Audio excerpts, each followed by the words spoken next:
Hello, what's up mga ka-viewers? Muli ako nagbabalik dito sa may ibang lugar na naman to. May paanan ng bundok na malaki na kung saan dito sa lugar na ito may nahulog na ano dito dun mula doon sa taas. May nahulog na truck dyan galing doon sa taas. Malaking truck ang nahulog. Buti na lang po yung truck na nahulog yan, ano to, yung bumangga doon sa may kawayan, puno ng kawayan. Kaya salamat din at hindi dumiretso dito sa baba dahil sobrang taas ng bundok na ito.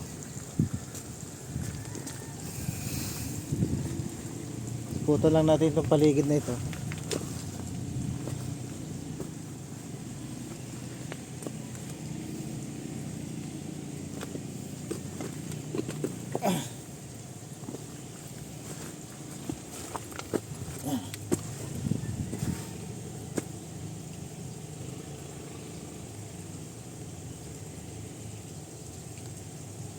Bukod doon mga viewers sa truck na nahulog, mayroon pa ditong nahulog na ELF 300. ELF 300 na nahulog dito mula doon sa taas.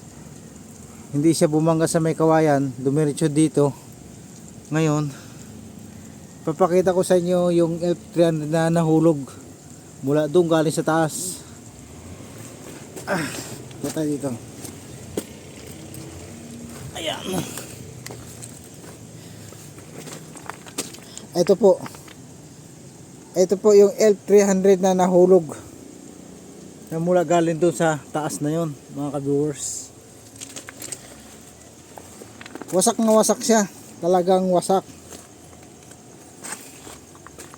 Andito pa yung kanyang mga gulong, iniwanan na siya, hindi na yata binalikan.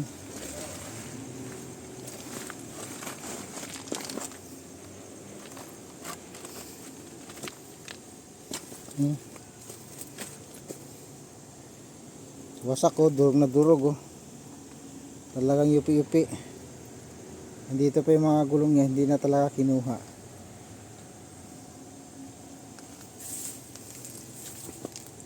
Ito pwede pa itong mapakinabangan yung kanyang ito yung kanyang lagyanan ng gasolina, sira. Tapos itong kanyang sira din, sira. Ayan.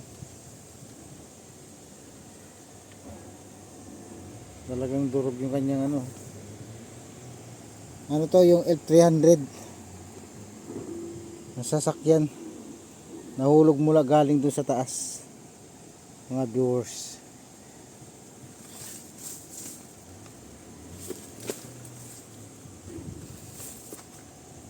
Wasak na wasak. Pero marami pang mapapakinabangan dito. Katulad nito. Pwede pang makukuha to. Tsaka ito. Yan, yung dalawang gulong na yan kasama na itong yan.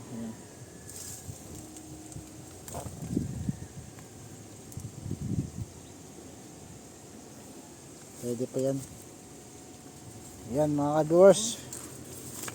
Nakita ko lang sa inyo dito yung nahulog na ELF 300. Nung unang nahulog dyan mga viewers, yung malaking truck,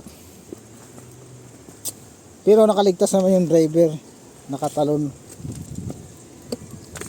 Dahil nga sa sobrang taas, mabuti na lang yung truck na malaki ay humarang doon ng truck sa tumama doon sa may puno ng kawayan. Kaya hindi siya dumiretso dito. Napakataas po nito. Kung siguro nasa to 30 feet o 40 ang taas ng bundok na ito. Ayan. Sumunod ito pangalawa, yung ELF 300 na yan. Ayan. Baba na tayo dito.